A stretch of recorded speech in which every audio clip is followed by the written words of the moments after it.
लेकिन ये लखा सो बिरला कोई बोल आत्मा है, बोल परमात्मा है, लेकिन ये रहस्य को जो समझेगा वो कोई बिरला होगा। साहब कहते हैं वो कोई बिरला हंस है मेरा जो मेरी इस बात को समझेगा।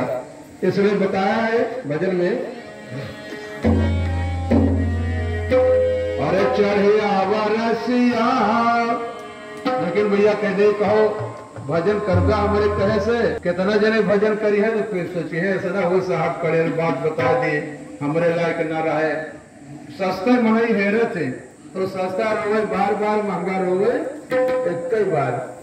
एक बार साहब के देश में सूरत मेरी जुड़ जाएगी, फिर क्या कहना है, भजन बन जाएगी। इसलिए बताया है